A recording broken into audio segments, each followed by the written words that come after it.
पाप गहारी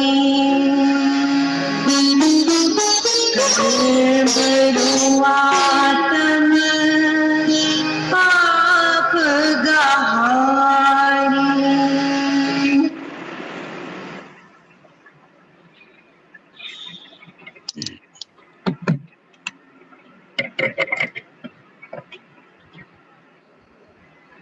नमो अरिहन्ताणं नमो सिद्धाणं नमो आयरीयाणं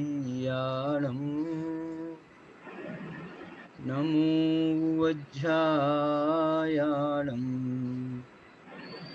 मूलोय सौवसाहूणम्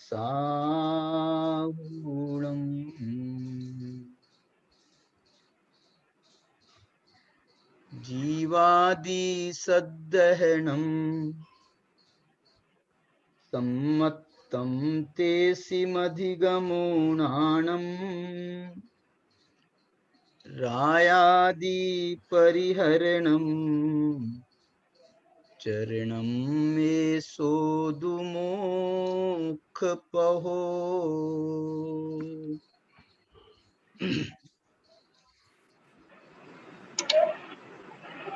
मोक्ष मार्ग प्रकाशक के संभावित विषय वस्तु के अंतर्गत यहाँ हम मोक्ष मार्ग की चर्चा कर रहे हैं और अभी जो हमने इसका आधार बनाया है वो बनाया है क्षुल्लक जिनेन्द्र वर्णी द्वारा संपादित समग्र जिनागम के आधार पर जो उन्होंने जैनेन्द्र सिद्धांत कोश लिखा है। उस जैनेन्द्र सिद्धांत कोश में जो मोक्ष मार्ग का उन्होंने प्रकरण बहुत ही सुसंबद्धता के साथ में और समग्र जिनागम को आधार बना करके जो इन्होंने ग्रंथों की सूची दी है ना, इस ग्रंथों की सूची में लगभग 100 से ज्यादा ग्रंथों के नाम हैं। मैंने जो संदर्भ इस पूरे ग्रंथ में दिए हैं उन्होंने, इसके 5 भाग प्रकाशित हैं। उसमें ये तीसरे भाग में मोक्ष मार्ग की चर्चा पेज नंबर 332 से 340 तक ये 9 पेजों में इसकी चर्चा आई है। उसकी अपन 2 दिन से स्वाध्याय कर ही रहे हैं। अब मैं इसमें जो एक प्रकरण है जो मैंने कल रात के विषय में भी उठाया था, और वो प्रकरण बड़ा जोरदार प्रकरण है। किस अर्थ में जोरदार है ये? क्योंकि जिनागम में मोक्ष मार्ग की चर्चा अकेले सम्यक दर्शन ज्ञान चारित्र के नाम से नहीं की गई है।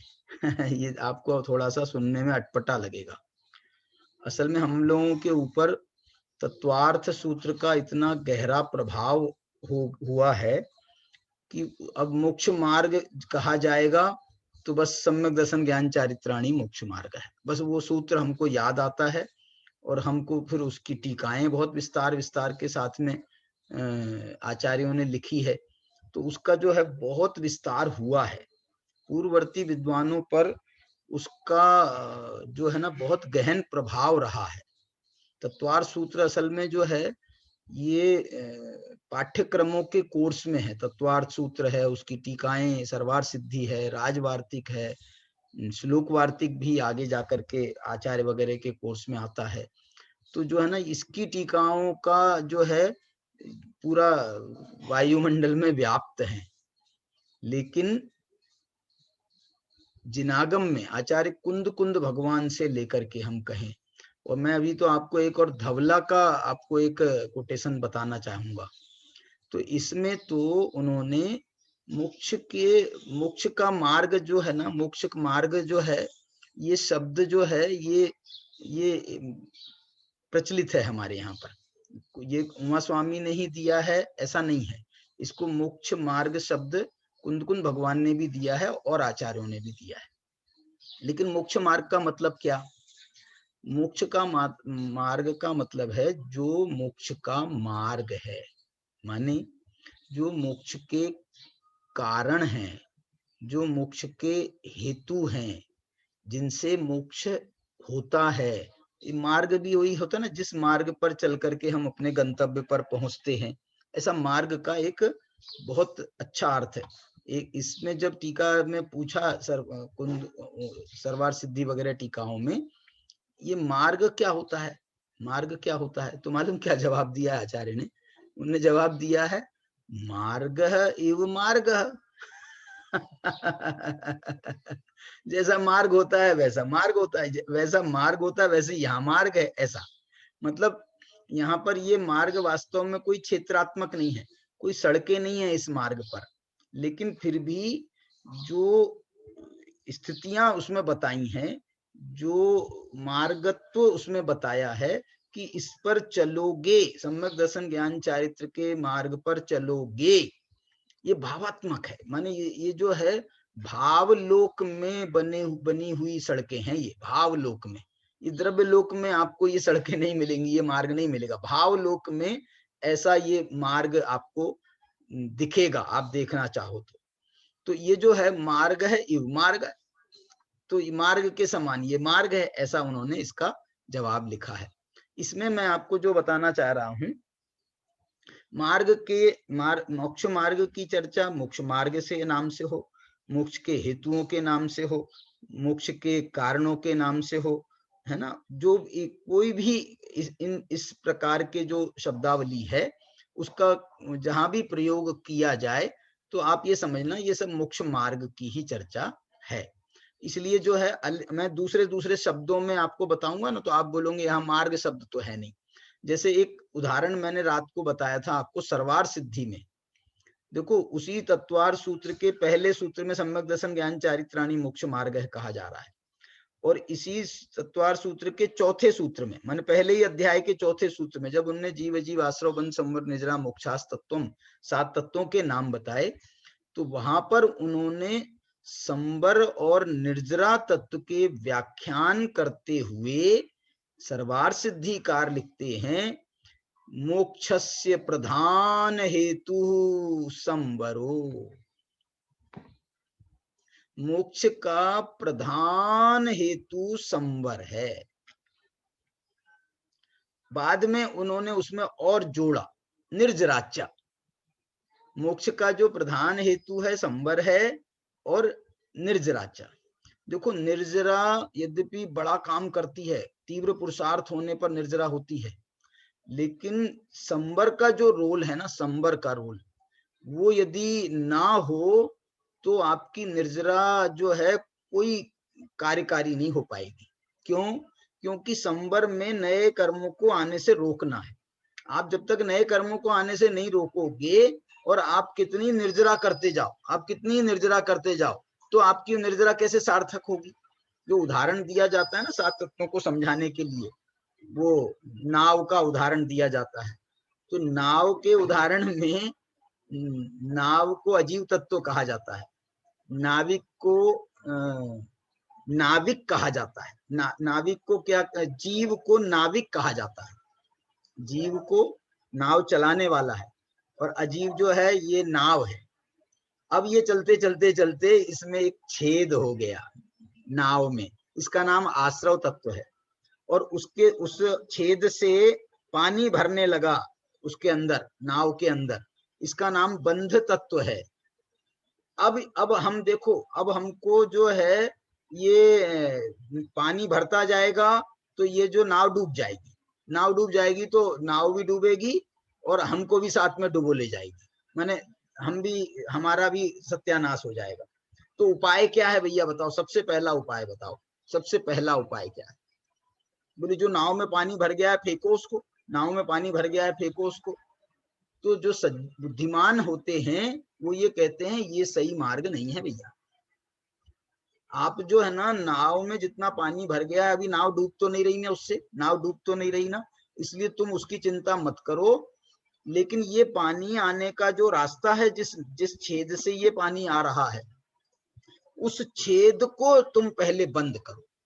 देखो आप मेरे बात समझना, छेद को बंद करना ये बहुत मेहनत का कार्य नहीं है, छेद को तो आपने एक कपड़ा लिया, आपके पास कपड़ा नहीं है, आपने अपने शरीर का ही कपड़ा उतारा, शर्ट उतारी और उसकी गुड़ी मुड़ी करके वहां छेद में उसको आपको फंसा दिया, तो आपका जो है काम हो जाएगा, माने पानी के आने का रास्ता बंद हो जाएगा। मैं ये कहना क्या चाह रहा हूं मालूम आपको, संवर करना बहुत पुरुषार्थ का काम नहीं है, लेकिन ये संवर इतनी बड़ी युक्ति है, इतनी बड़ी युक्ति है कि ये मोक्ष का प्रधान हेतु बन जाता है, पहला हेतु है मोक्ष का। मैंने अभी संवर निर्जरा की भाषा में हम बात कर रहे हैं, सम्यक दर्शन ज्ञान चारित की भाषा में बात नहीं कर रहे, हम संवर निर्जरा की भाषा में बात कर रहे हैं। तो संवर जो है ये प्रधान हेतु संवरो, और निर्जरा च ऐसा कह करके 2 नंबर का हेतु निर्जरा है, दूसरे नंबर का उपाय जो है वो निर्जरा है। तो पहले उपाय में हमने नाव में छेद बंद किया, तो ये जो छेद का बंद करना है इसका नाम है संवर। अब आप जो है ना, जो नाव में पानी भरा, डूब तो रही नहीं थी, अब ये जो नाव के जो पानी है, इस पानी को आप उलीच दो, फेंक दो बाहर, निकाल करके कम, तो नाव हल्की हो जाएगी, हल्की हो जाएगी तो अपने गंतव्य की ओर तेजी से दौड़ेगी। भारी रहेगी तो ये इसकी स्पीड कम रहेगी। अब सुनना, मैं आपको क्या, स्पीड कम रहना अलग बात है, लेकिन वो नाव चलेगी, नाव तो नाविक चला रहा, नाव तो नाविक चला रहा है, इसलिए उसको थोड़ी मेहनत पड़ेगी वो, लेकिन उसकी चलेगी नाव।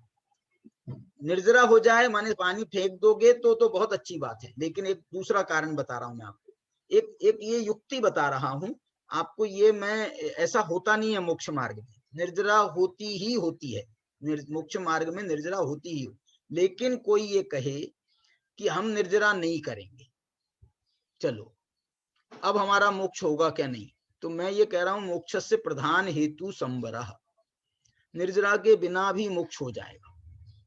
क्यों निर्जरा के बिना मोक्ष हो जाएगा, लेकिन उसको भी निर्जरा कहा है शास्त्र में। किसको निर्जरा माने, जो पानी भरा है ना वो धीरे धीरे धीरे, आप धूप में रहेगा, नाव धूप में रहेगी, तो धूप रहेगी तो वो धीरे धीरे पानी को सोखेगी, आप नहीं उलीचोगे तो भी पानी तो सूखेगा धीरे धीरे धीरे। ऐसे ही कर्मों में जो कर्म बंधे हैं वो एक समय प्रमाण से बंधे हैं ना, इतने सागर के लिए कर्म बंधा है, इतने कोड़ा कोड़ी सागर के लिए बंधा, माने जो भी उसकी स्थिति है वो उतने काल के लिए बंधा है ना, और उतने काल से ज्यादा वो कर्म रह नहीं सकता, ये नियम है। आप उसको पहले निर्जरा करा दो ये दूसरी बात है, आप उसको अपने पुरुषार्थ के बल पर आप उसकी पहले निर्जरा करा दो, समय आने के पहले। कर्म जो हमने जितने समय के लिए बांधा है जरूरी नहीं है आप उतने समय उसको भोगो, ये बिल्कुल जरूरी नहीं है। इसलिए जो है आप अपने पुरुषार्थ से उसको असमय में इसको मालूम क्या कहा है, असमय अविपाक निर्जरा। सविपाक निर्जरा तो जो कर्म का उदय का काल आया और उसमें आकर के वो कर्म झड़ गया, तो इसका नाम सविपाक निर्जरा है।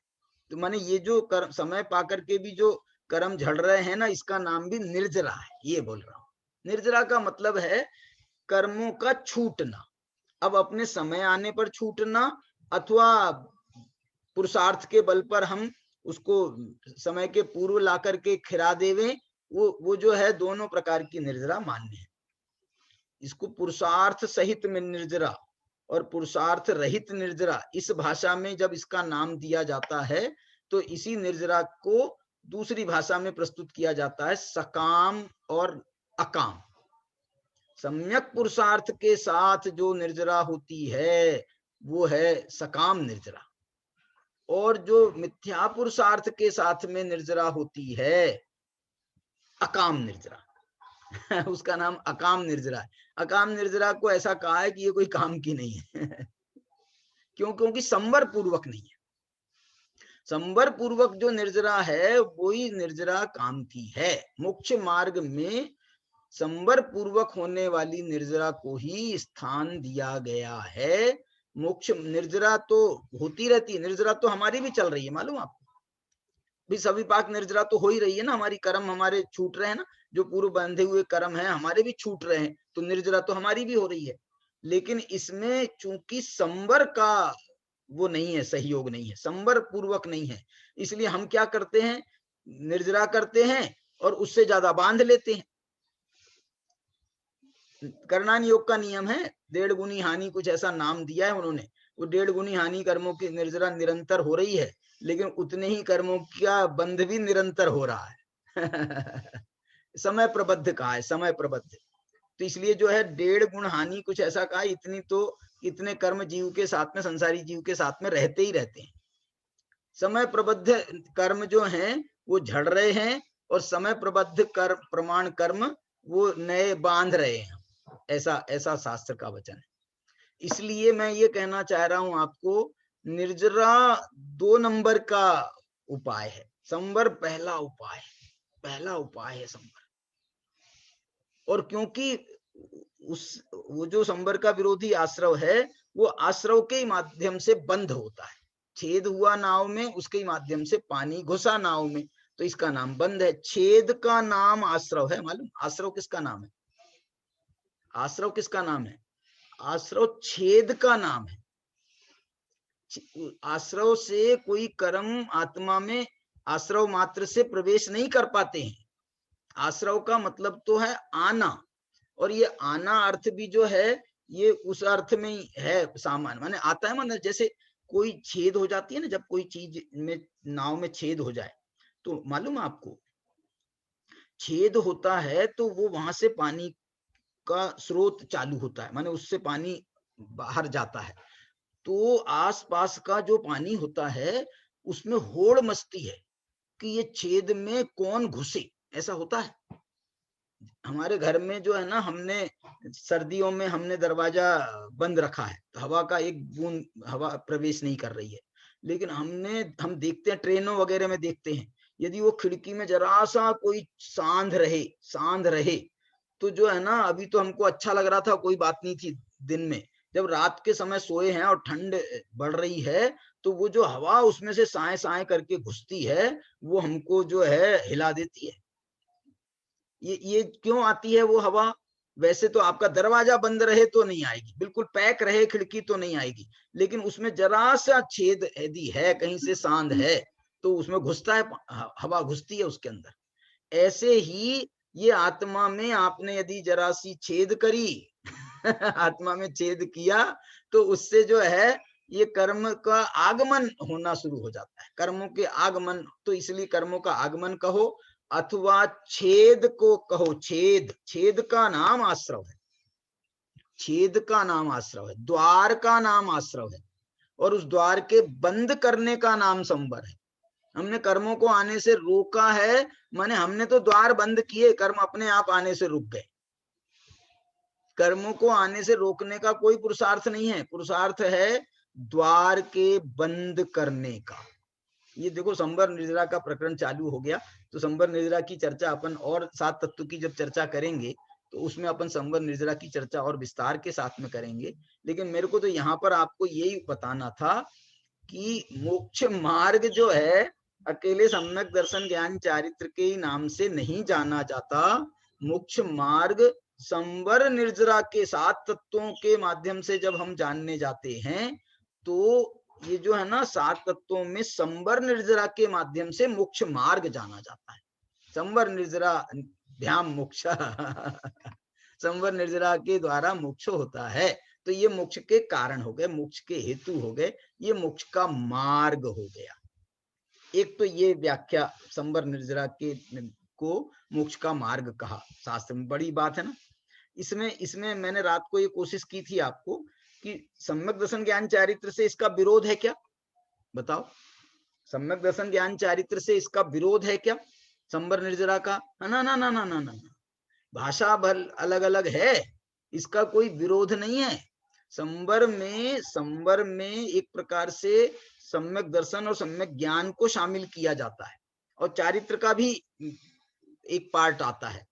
और निर्जरा में विशेष जो विशुद्धि है, विशेष विशुद्धि सम्यक दर्शन ज्ञान चारित्र की, और विशेष रूप से चारित्र की, विशेष रूप से तपों के द्वारा, तपसा निर्जरा।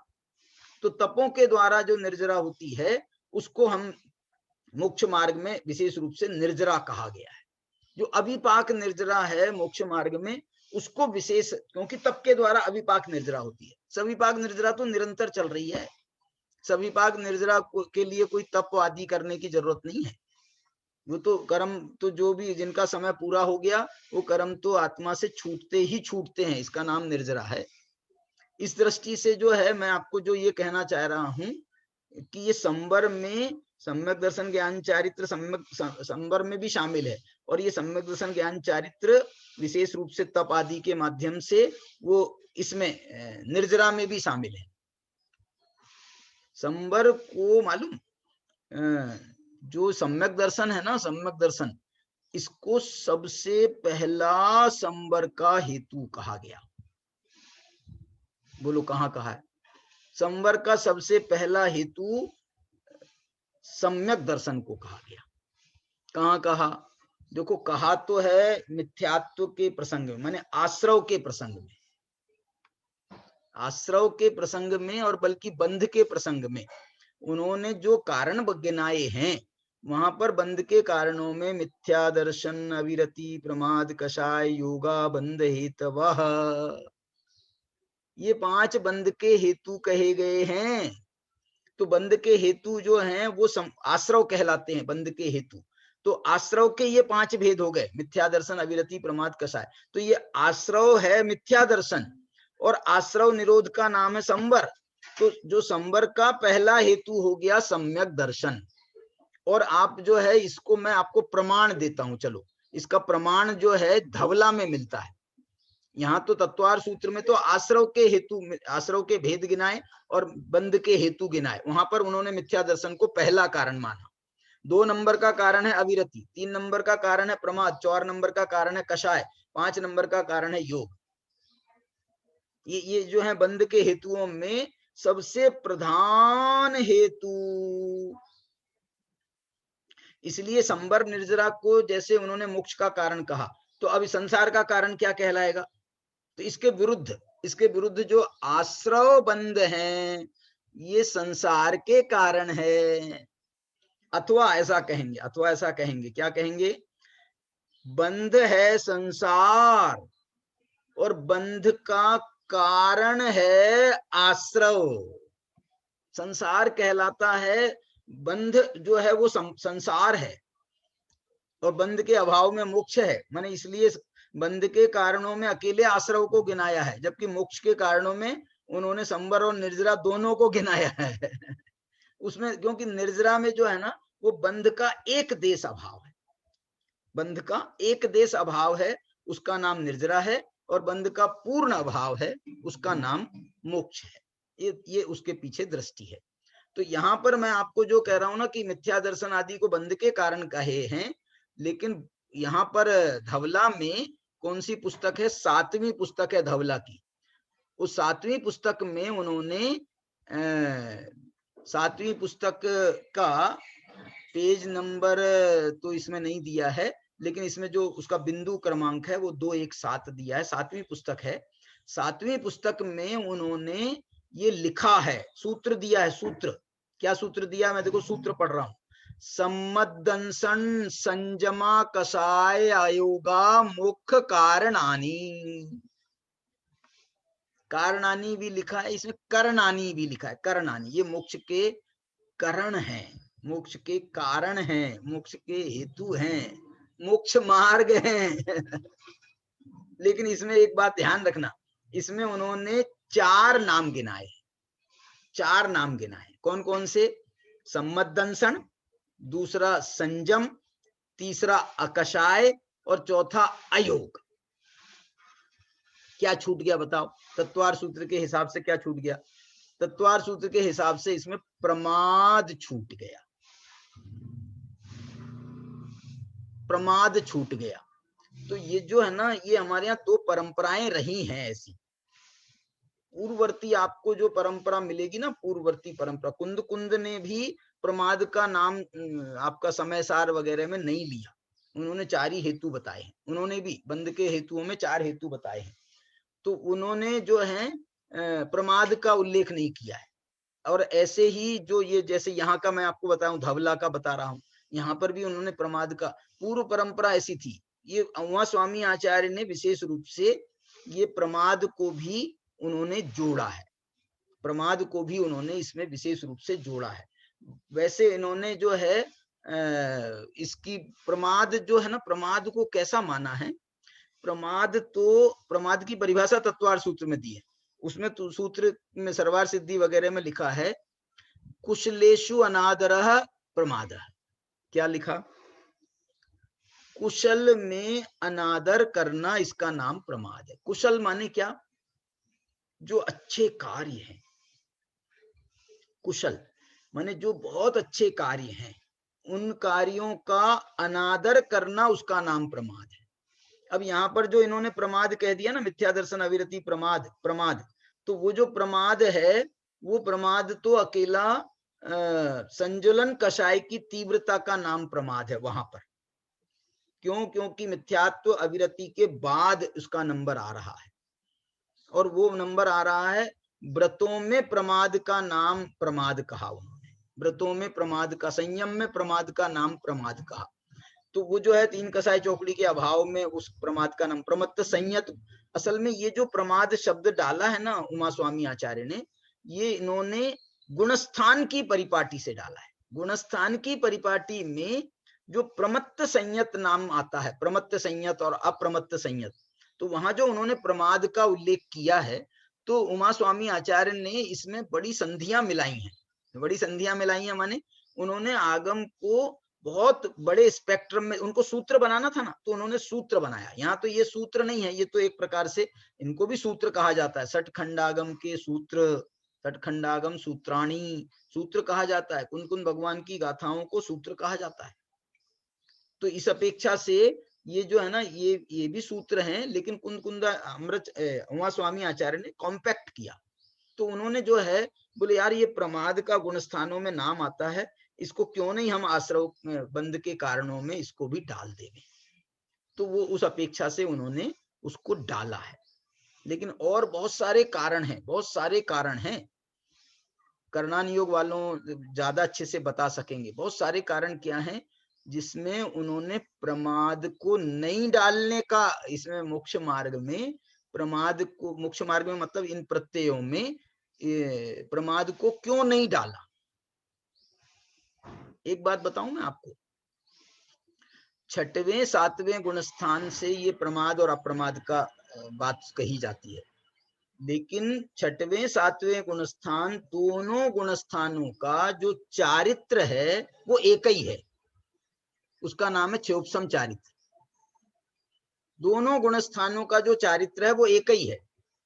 और दूसरी बात, यदि वो जो बंध आदि की प्रक्रिया चलती है, या मोक्ष निर्जरा आदि की प्रक्रिया चलती है, संवर की प्रक्रिया चलती है, तो छठवें सातवें गुणस्थान में कोई अंतर नहीं है। जो काम सातवें गुणस्थान में होता है ना, ये कर्म बंध की अपेक्षा से, यहाँ छठे सातवें गुणस्थान का जो अंतर है वो शुभोपयोग शुद्धोपयोग की अपेक्षा तो है, लेकिन कर्म बंध के क्षेत्र में छठवें सातवें गुणस्थान में अंतर नहीं माना जाता है। इसको जो है एक जो विशेषज्ञ हैं करणान योग के, वो और अच्छे से समझा सकेंगे, क्योंकि उनके पास तो पूरी लिस्ट है ना, कौन से गुणस्थान में कितने प्रकृतियों का संवर होता है, कितनी प्रकृतियों की निर्जरा होती है, कितनी बंध विच्छुत्ति होती है, कितनी उदय विच्छुत्ति होती है। तो ये सब बात जो है वो उसके आधार पर बता सकेंगे। लेकिन मैं आपको क्लू दे रहा हूं, ये बात जो है प्रमाद को नहीं लेने के क्योंकि प्रमाद में कोई विशेष कार्य नहीं हुआ। प्रमाद में तो सिर्फ देखो महाव्रती मुनिराज हैं, अब प्रमाद से जो है कोई अव्रती नहीं हो जा रहे। क्या बोला? महाव्रती मुनिराज को प्रमाद हो जाए तो छठे गुणस्थान में आ जाएंगे। छठे गुणस्थान में आएंगे तो उनका मुनिपना खंडित नहीं हो रहा है, गुणस्थान तो एक प्रकार से कमजोर पड़ा। देखो बंध प्रक्रिया में उसमें तो विशेष फर्क नहीं आ रहा है, लेकिन गुणस्थान जो है ये जीव के भावों को लेकर के है।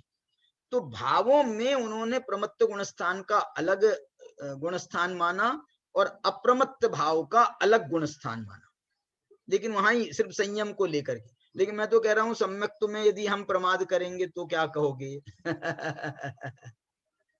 सम्यक्त में भी तो प्रमाद होता है। सम्यक्त के प्रमाद का नाम है सम्यक्त के अतिचार। और सम्यक्त्व का भी अप्रमाद होता है, माने सम्यक्त्व का निरतिचारपना। ऐसे ही पंचम गुण स्थान में भी प्रमाद होता है। प्रमाद होता है माने वही अतिचार आदि लगते हैं उससे, और अतिचार लगाएंगे यदि अनुव्रतों में तो वो प्रमाद कहलाएगा, वो प्रमत्त अनुव्रत हैं।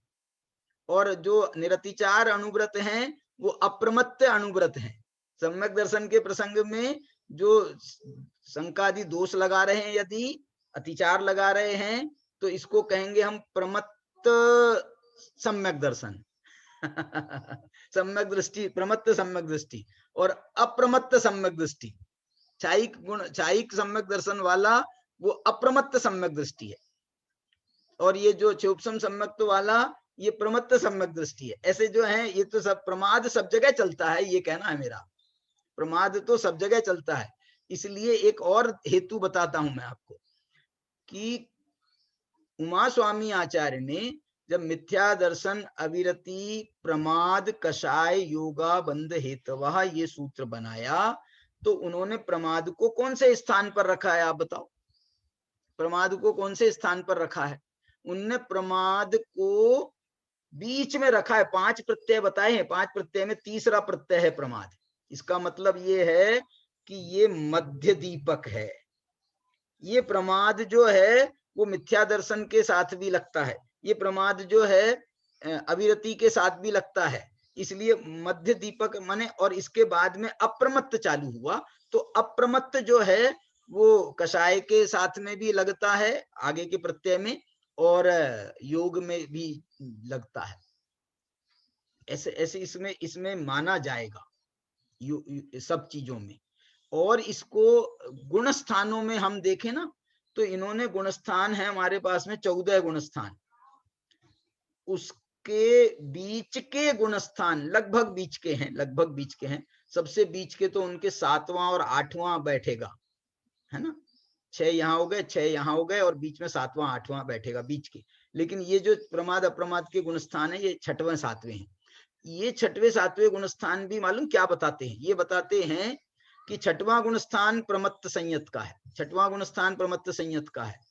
लेकिन इसका मतलब समझो, इसका मतलब ये है कि 6वां अकेला प्रमाद का गुण स्थान नहीं है, पहले से लेकर 6वें तक ये प्रमाद के गुण स्थान है। क्या बोला? प्रमत्त संयत नाम का 6ठा गुण स्थान है, लेकिन अकेला 6ठा गुण स्थान प्रमाद का नहीं है, पहले से लेकर 6ठे तक प्रमाद के गुण स्थान है। और 7वां गुण स्थान अकेले अप्रमाद का नहीं है, 7वें से लेकर 14वें तक ये सभी गुण स्थान अप्रमाद के हैं। शुद्धोपयोग, शुद्धोपयोग, शुद्धोपयोग के साथ में अप्रमाद रहता है। 7वें गुण स्थान के ऊपर आप देखो शुद्धोपयोग चालू हो गया, मैंने ये सारी गुण स्थान ही शुद्धोपयोग के है ना 7वें गुण स्थान के ऊपर, तो इसलिए जो है वो उसको अप्रमाद कहा गया। और ये सब जो है बाकी के गुण स्थान 6 गुण स्थान वो प्रमाद के हैं। मैंने शुभोपयोग के भी गुण स्थान 4 कहती, 4 चौथा 5वां 6वां कहा, अशुभोपयोग के गुण स्थान पहले दूसरे तीसरे कहे। इन 6 गुण स्थान को प्रमाद में डाल दिया। ऐसे जो है व्याख्याएं उसकी बहुत प्रकार की हैं। यहां मैं आपको जो बताना चाह रहा हूं ना, इन्होंने सूत्र दिया है भैया, ये भी एक प्रकार का मोक्ष मार्ग है। मोक्ष करणानी, मोक्ष कारणानी, मोक्ष हेतुनी, मतलब ये क्या है? मोक्ष के हेतु, मोक्ष के कारण क्या है, मोक्ष के मार्ग क्या है? सम्यक दर्शन ज्ञान चारित्र नहीं, इनकी भाषा में कहें तो सम्मत दर्शन संयम अकषाय अयोगा। सम्यक दर्शन, संयम, अकषाय और अयोग ये मोक्ष के कारण हैं, मोक्ष के हेतु हैं, मोक्ष के मार्ग हैं। कितने हो गए ये? वहां तो रत्नत्रय था सम्यक दर्शन ज्ञान चारित्र में, ये 4 हो गए। इसको क्या बोलेंगे हम? 4 चतुष्टय। हाँ हाँ हाँ, चतुष्टय जैसे अनंत चतुष्टय होता है ना, ऐसे ये मोक्ष मार्ग का ये चतुष्टय है। मोक्ष मार्ग चतुष्टय है। मोक्ष मार्ग चतुष्टय कौन कौन से मोक्ष मार्ग चतुष्टय? सम्यक दर्शन, ज्ञान, चारित्र और तप। वो तो आराधना के नाम पर है, वो आराधना के नाम पर है। ये जो है ये चतुष्टय दूसरे हैं। कौन से? पहला सम्यक दर्शन, दूसरा संयम, तीसरा अकषाय, चौथा अयोग। ये मुख्य करणानी उन्होंने बंद हेतु वह बताए थे, इन्होंने मुख्य हेतु वह बताए। ये मोक्ष के हेतु हैं। इसके बाद में एक और व्याख्या धवला में मिलती है, उसमें उन्होंने मोक्ष के जो हेतु हैं वो उन्होंने 11 हेतु बताए मोक्ष के। ये धवला के ही मैं बता रहा हूं अभी आपको, धवला के ही। धवला में उन्होंने मोक्ष के 11 हेतुओं की चर्चा करी। अब आपको, आप दिमाग दौड़ाओ जरा कि मोक्ष के 11 हेतु कौन सी, 11 चीजें कौन सी होती हैं, 11 चीजें कौन सी होती हैं? आप दिमाग दौड़ाओ थोड़ा सा। तत्वार सूत्र में भी बताई हैं, देखना, वही तत्वार सूत्र जो उनको कारण बता रहा है, सम्यक दर्शन ज्ञान चारित्र को मोक्ष मार्ग कह रहा है, वही तत्वार सूत्र संबर निर्जरा को भी बता रहा है। वही तत्वार सूत्र ये 11 स्थानों को भी बता रहा है। तो ये 11 स्थान मूल से वहां से आए हैं, सठखंडागम से, है ना। लेकिन सूत्रकार ने भी उसको स्थान दिया है अपने सूत्र में। कहाँ स्थान दिया मालूम? संबर निर्जरा के अधिकार में ही स्थान दिया। और कहाँ स्थान दिया है? संबर निर्जरा के अधिकार का सबसे अंतिम सूत्र मिरिंदा से, उसमें 47 सूत्र हैं। संबर निर्जरा का जो 9वां अधिकार है ना, उसमें 47 सूत्र हैं। ये सबसे अंतिम 47वां सूत्र देना, 47वां सूत्र जो है उसका नाम ये है। ये सूत्र ये क्या है मोक्ष के कारण में? तो इन्होंने देखो, अभी तक तो उन्होंने वहां पर ऊपर संबर को कारण बताया था, यहाँ पर भी जो है ना ये मोक्ष के कारण बताया ना, सम्यक दर्शन, संयम, और ये यहाँ भी एक प्रकार का संबर है। लेकिन ये जो 11 स्थान मैं बता रहा हूं ना, ये निर्जरा के 11 स्थान हैं। और निर्जरा में भी विशेष रूप से गुण श्रेणी निर्जरा के नाम से इन 11 स्थानों का कथन किया है। लेकिन धवलाकार वीरसेन स्वामी ने इनको मोक्ष करणानी लिखा है। देखो, मैं एक बात बोलता हूं आपको, विषय तो आपको बहुत जगह अनेक अनेक प्रकार से मिल जाएंगे, लेकिन ये जो हमारे बर्नी जी हैं, इन्होंने जो चॉइस किया है ना, जो उन्होंने आगम उद्धरण दिए हैं, उन आगम उद्धरणों में जहां डायरेक्ट उसका प्रयोग किया होगा, डायरेक्ट उस शब्द का प्रयोग किया है आगम में, उनने उसको स्थान दिया है। इनडायरेक्टली तो पूरा जिनागम कह रहा है, इनडायरेक्टली तो पूरा जिनागम कह रहा है। मैंने जैसे आपको बताया था 10 धर्मों के नाम से, ये मोक्ष के कारण, 10 धर्म भी मोक्ष के कारण है, 12 परिचय, 22 परिचय भी मोक्ष के कारण है, 12 तप भी मोक्ष के कारण है, 12 अनुप्रेक्षाएं भी मोक्ष की कारण है। गुप्ती, समिति, धर्म, अनुप्रेक्षा, परिचय, जय, चारित्र, ये मोक्ष के कारण बताए ना। 6 संबर के कारण है, माने मोक्ष के कारण। देखो, संबर मोक्ष का कारण संबर है, और संबर के कारण ये 5 बताए, सगुप्ती, समिति, धर्म, अनुप्रेक्षा, परिचय, 6 कारण बताए संबर के। स माने वो संबर गुप्ती, समिति, धर्म, अनुप्रेक्षा और परिचय और चारित्र के द्वारा होता है।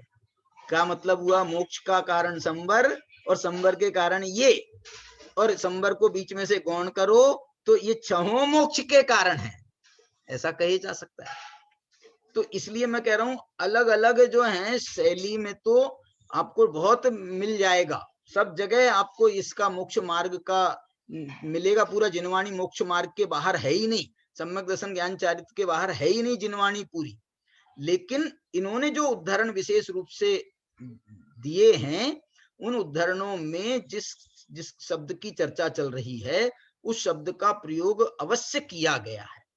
अब जैसे यहाँ पर उन्होंने मोक्ष के, मैंने अभी आपको बता दिया पर्यायवाची, तो मोक्ष मार्ग कहो, मोक्ष के हेतु कहो, मोक्ष के कारण कहो, इन्होंने एक और शब्द दे दिया मोक्ष के कारण कहो, तो वो भी जो है सब मोक्ष का मार्ग है।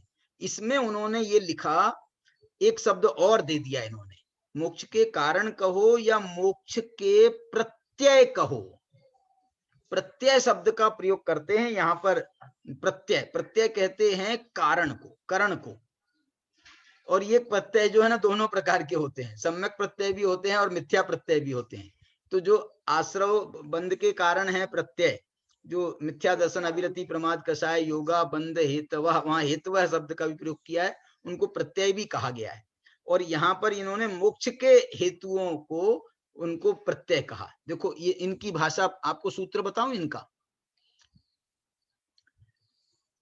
एदेशिम पडिवक्खा सम्मतुपत्ति देश संजम संजम अनंतानुबंधी विसंयोजन दंशन मोह खवण चरित मोह उपसामन उपसंत कसाय चरित मोह खवण क्षीण कसाय सयोग केवली परिणामा मोक्ष पच्चया। ये मोक्ष के प्रत्यय हैं, मोक्ष के कारण हैं, मोक्ष के हेतु हैं, मोक्ष के करण हैं, मोक्ष के मार्ग हैं। और क्या लिखा, एदे हिंतो समयम पड़ी, और इनमें समय समयम पड़ी माने समय समय असंख्येज गुण से दिए, असंख्यात गुण की प्रमाण में कम निज्जर उवलंभादो, कर्मों की निर्जरा होती है, उवलंभादो प्राप्त होती है। यहाँ पर इन 11 स्थानों में कर्मों की निर्जरा प्राप्त होती है। ये मेरे को लग रहा है इसमें 10 स्थान बनेंगे। देखो आप गिनना हाथ से, उंगली से।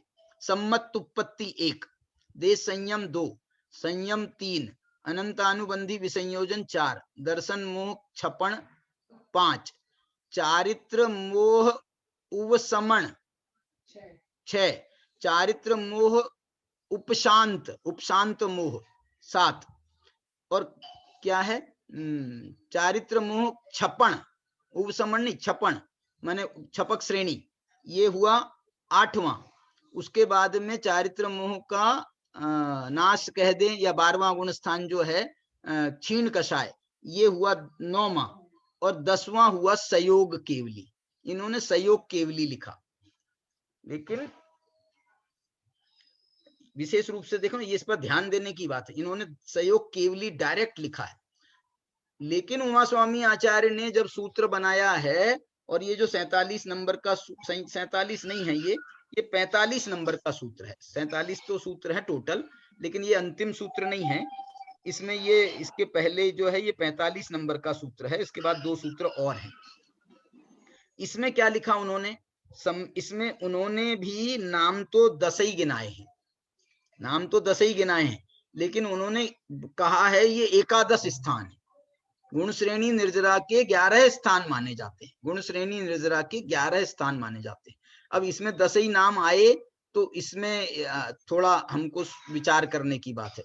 11 स्थानों में इन्होंने जो गिनाए 10 इन्होंने भी, इनने क्या गिनाया देखो, इनके आप हिसाब लगाना, यही है सम्यक दृष्टि, देश संयम की जगह श्रावक, संयम की जगह विरत, फिर अनंतानुबंधी की विसंयोजना के लिए अनंत वियोजक, दर्शन मोह की छपना के लिए दर्शन मोह छपक, उसके बाद में जो उपशम श्रेणी के लिए उपशमक, और उपशांत मोह के लिए उपशांत मोह, फिर छपक श्रेणी के लिए छपक, और छपक श्रेणी को पार करने के बाद में 12वें गुण स्थान को क्षीण मोह, जिनाह, ये आखिरी नंबर का 10वें नंबर का, क्रमशो असंख्येय गुण निर्जरा। इस प्रकार इसमें असंख्यात गुणी कर्मों की निर्जरा क्रम से होती है। अब इसमें इन्होंने क्या किया कि ये इन्होंने भी 10 ही नाम गिनाए, और फिर कह रहे हैं कि साहब ये 11 स्थान होते हैं। तो फिर उसमें 11 स्थानों में उन्होंने क्या किया मालूम, जो जिनाह कहा है ना, जिनाह, जो जिन कहे हैं वो जिन 2 हैं, जिन 2 हैं, एक सयोग केवली जिन है और दूसरे अयोग केवली जिन है। तो 10वें नंबर के सयोग केवली जिन और 11वें नंबर के अयोग केवली जिन, ऐसे 11 स्थान इन्होंने मोक्ष के प्रत्यय के रूप में, मोक्ष के कारण के रूप में, मुख्य पच्चया, मोक्ष के प्रत्यय के रूप में इन्होंने गिनाए। धवलाकार ने गिनाए और यहाँ पर उमा स्वामी आचार्य ने भी गिनाए। अब इसमें जो है असंख्यात गुणी कर्मों की निर्जरा होती है, इसमें मुझे ऐसा लगता है कि अयोग केवली जिनका नाम धवलाकार ने क्यों नहीं लिया, इसकी टीका यदि हम देखें ना तो शायद वहां पर हमको इसका विस्तार से कुछ बात मिल सकती है। मैंने मूल में देखें तो वहां पर, अभी तो मैं जैनिन सिद्धांत कोश के आधार पर देख रहा हूं ना, तो उसमें मूल में हम देखें, ये कौन सी पुस्तक में मिलेगा, 7वीं पुस्तक में, तो उसमें वो जिन्हा की व्याख्या या जो इन्होंने नाम दिया है सहयोग केवली की व्याख्या, क्योंकि असंख्यात गुणी निर्जरा की यही आवश्यकता है। अयोग केवली में असंख्यात गुणी कर्मों की निर्जरा की बात घटित होती है कि नहीं होती है, ये एक कर्णान योग से समझना पड़ेगा। लेकिन स्थान माने हैं सूत्र की टीकाओं में, इन 11 स्थानों को माना है सूत्र की टीकाओं में। सूत्र की टीका में तत्वार सूत्र की टीकाओं में, सूत्र में तो अकेला जिना शब्द है, टीकाओं में उन्होंने जिना की व्याख्या करते हुए इसको 2 में विभाजित किया है, सहयोग केवली जिन और अयोग केवली जिन। इस प्रकार से ये, अभी तो अपनी चर्चा इस झगड़े में पढ़ने की नहीं है कि 10 हैं क्या 11 हैं, अपनी चर्चा जो है मोक्ष मार्ग को आचार्यों ने कितने कितने नामों से प्रस्तुत किया है, ये समझने की हमारी मंशा थी। अब इसको मैं जो है, इतने तो इन्होंने जिनेंद्र वर्णी ने बता दिए, इसको जो है नाम, हाँ जी बोलो बोलो, क्या बोल रहे हैं अरुण जी, कुछ बोल रहे हैं? हाँ मैं कह रहा हूँ, जब संवर निर्जरा कह दिया पहले, हाँ जी, निर्जरा का ही तो विस्तार है 11 स्थान। ये तो, हाँ तो निर्जरा का विस्तार है ना, तो यही तो हम भी कह रहे हैं कि वो भी जो है मोक्ष के मार्ग के रूप में प्रस्तुत किए जाते हैं। ये भी जैसे संवर को मोक्ष के मार्ग के रूप में प्रस्तुत किया जाता है, ऐसी निर्जरा को भी मोक्ष के मार्ग के रूप में प्रस्तुत किया जाता है। संवर के मोक्ष के मार्ग के रूप में प्रस्तुत करके संवर के भेद कर दिए जाते हैं। वो संवर के भेद उनने किए कौन से, मिथ्या दर्शन, संयम, ये अकषाय और अयोग, ये संवर के भेद के रूप में कहे। और निर्जरा के भेद के रूप में उनने सविपाक अविपाक ऐसे निर्जरा के भेद नहीं बताए। उन्होंने कहा मोक्ष मार्ग में हम चाहिए ना, हमको उत्तरोत्तर वृद्धि चाहिए ना। अभी सविपाक अविपाक में ये उत्तरोत्तर वृद्धि आदि का कोई हिसाब नहीं है, उनका तो एक जातिगत हिसाब है कि जो सभी विपाक सहित हो सविपाक है, जो विपाक रहित हो अविपाक है, जो काम सहित है वो सकाम है, जो काम रहित है वो अकाम है, वो एक जातिगत हिसाब है। यहाँ तो उनने कहा मोक्ष मार्ग बताना है, मोक्ष मार्ग की स्टेशनें आप बताओ, मोक्ष मार्ग की स्टेशनें बताओ। तो मोक्ष मार्ग की स्टेशन बताई है ये।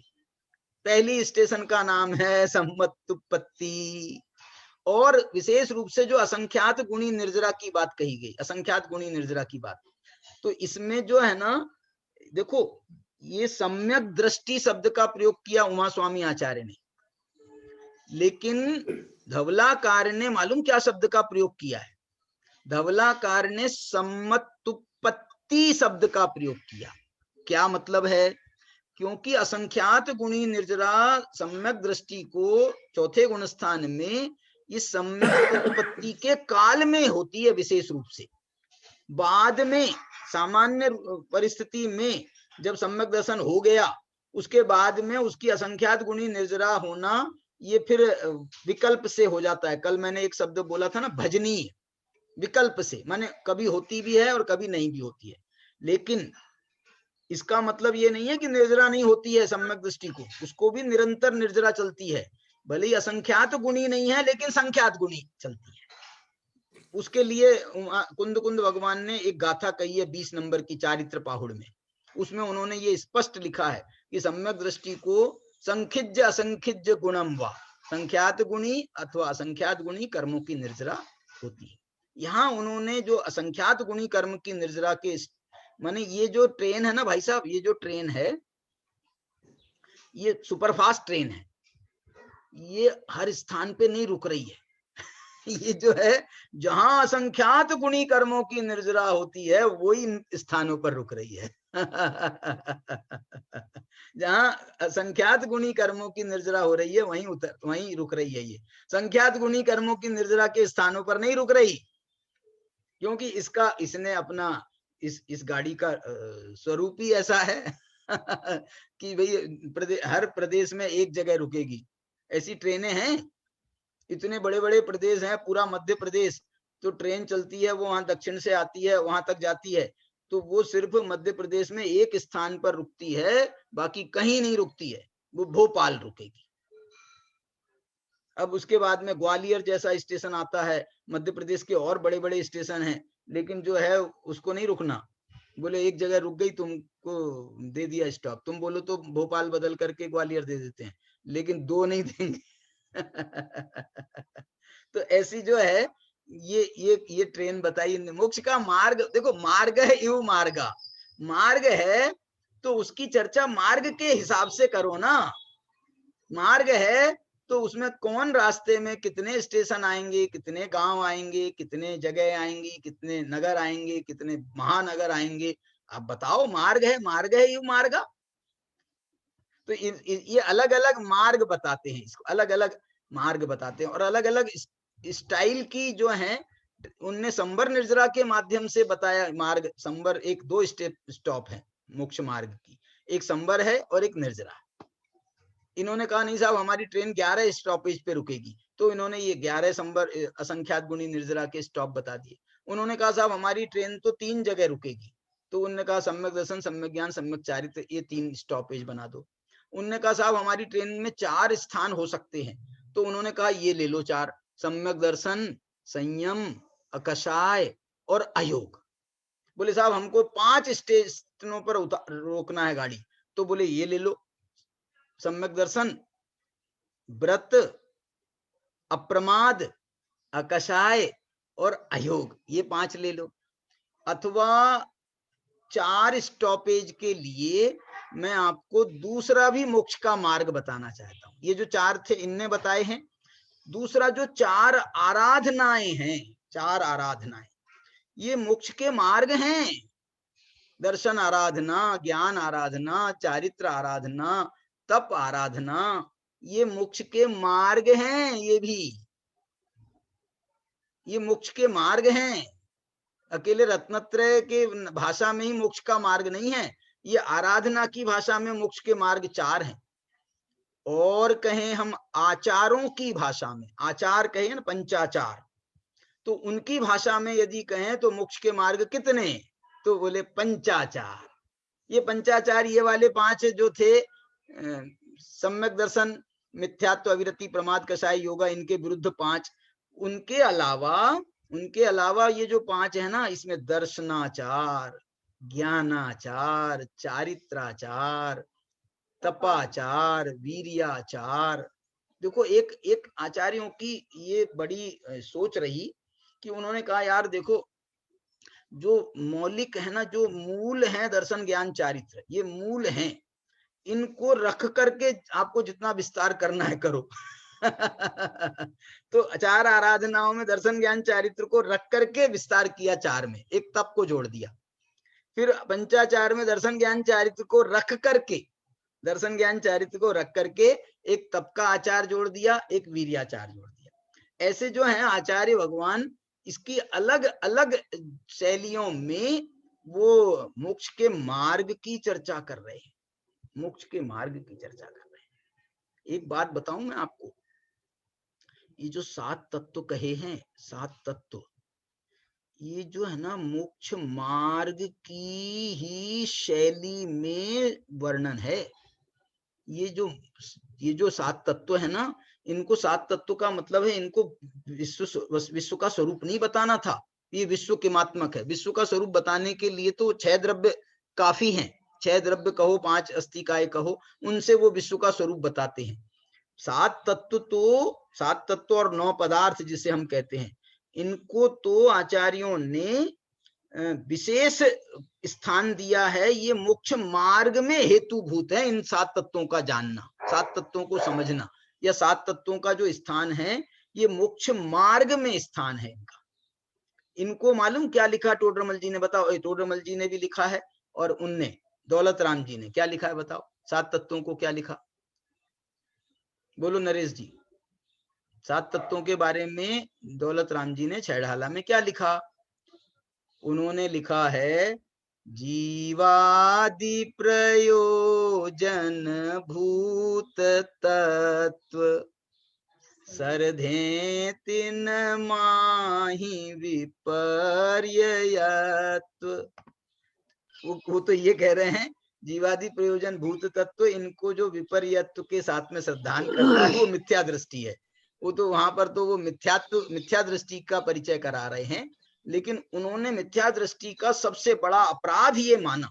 क्या बड़ा अपराध माना, कि इसको जीवादि 7 तत्वों की श्रद्धा नहीं है, ये मिथ्या दृष्टि का सबसे बड़ा अपराध। जीवादि 7 तत्वों का श्रद्धान नहीं है, ये मिथ्या दृष्टि का सबसे बड़ा अपराध है। ऐसा कह करके उन्होंने सम्यक दृष्टि का यदि सबसे बड़ा गुण है तो उसको ये जीवादि प्रयोजन भूत तत्वों की श्रद्धान होता है, जीवादि प्रयोजन भूत तत्वों का उसको श्रद्धान होता है, ये उसका सबसे बड़ा गुण है सम्यक दृष्टि का। तो ऐसे जो है इन्होंने ये अलग अलग शैलियों में, जैसे मैंने आपको कहा आप 10 धर्मों के नाम से मोक्ष मार्ग, देखो 10 धर्म को मोक्ष मार्ग कब कहा, कहाँ कहा, बताओ बताओ 10 धर्मों को मोक्ष मार्ग कहाँ कहा। सा गुप्ती समिति धर्मानुप्रेक्षा परिषद। नहीं, नहीं, नहीं, मैं दूसरा बता, मोक्ष मार्ग का आना चाहिए उसमें उल्लेख, मोक्ष मार्ग का उल्लेख, वो तो संवर मोक्ष का कारण है, उससे वो इनडायरेक्ट जुड़ता है।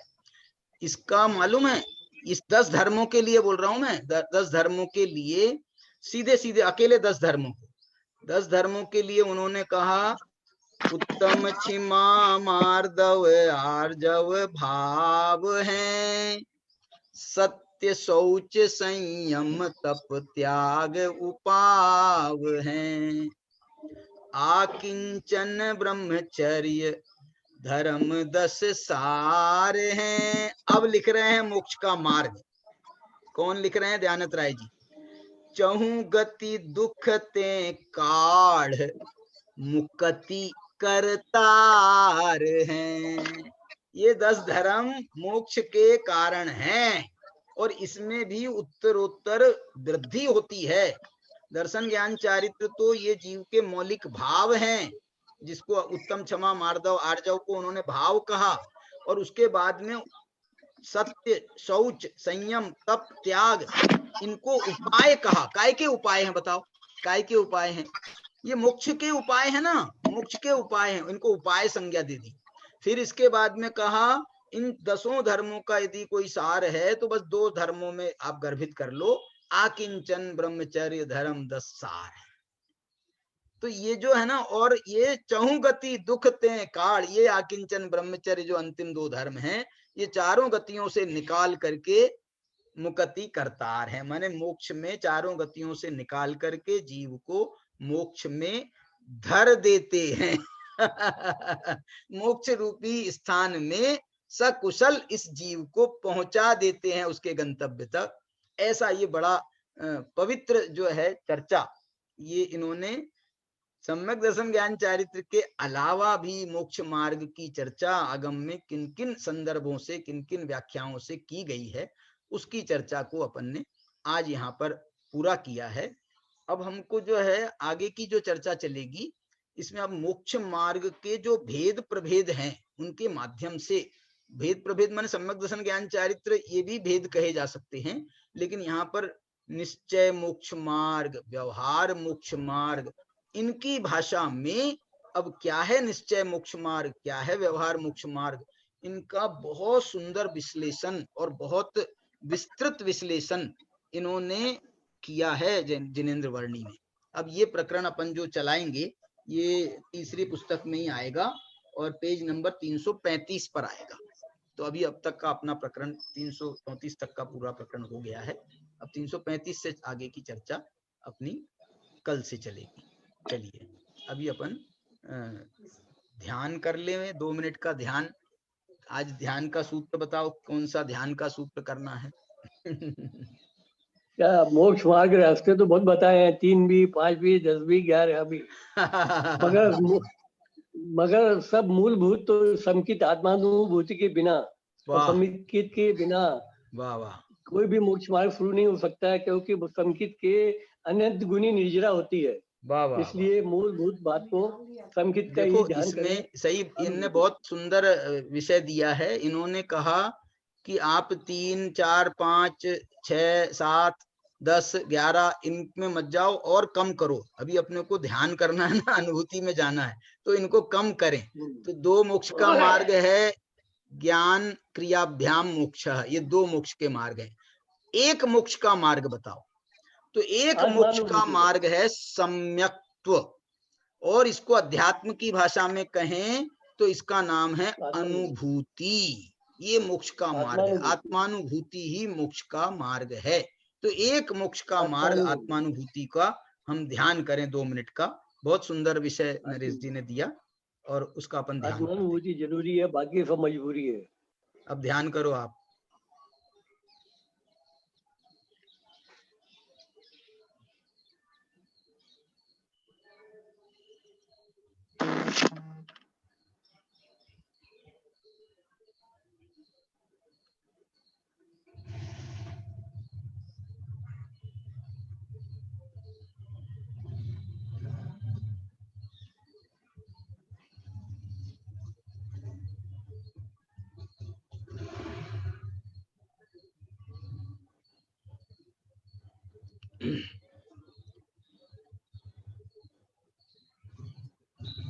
हमारी जिनवाणी स्तुति चल रही है। आज हम इसका 7वां और 8वां ये 2 छंद हैं ये पढ़ेंगे। समझ लो आज पूरा हो जाएगा। ये स्तुति पढ़ रहे हैं, बनारसी दास जी की स्तुति है, ये बहुत बढ़िया। नमो देवी वागेश्वरी जैन वाणी, अगाधा अबाधा निरध्रा निराशा। निरध्रा क्या है? अगाधा अबाधा निरध्रा निराशा, अनंता अनादीश्वरी कर्मनाशा। इतनी बढ़िया ये स्तुति है। इसका प्रवचन करने का भाव है इसमें बहुत। इसमें शब्द भी ऐसे हैं गहरे। आगे, निशंका निरंका चिदंका भवानी, नमो देवी वागेश्वरी जैनवाणी। अशोका मुदेका विवेका विधानी, जगज्जन्तु मित्रा विचित्रावसानी। समस्तावलोका निरस्ता निदानी, नमो देवी वागेश्वरी जैनवाणी। जे आगम रुचि धरे, जे प्रतीति मन माहिया नहीं। अवधारहि गे पुरुष, समर्थ पद अर्थ आनहि। जे हित हेतु बनारसी, देहि धर्म उपदेश। ते सब पावहि परम सुख, संसार कलेश। जिनवाणी के ज्ञान ते सूझे लोकालोक, सो वाणी मस्तक धरूं सदा देत हूँ धूप। अब 9 बार नमोकार मंत्र का स्मरण कर ले।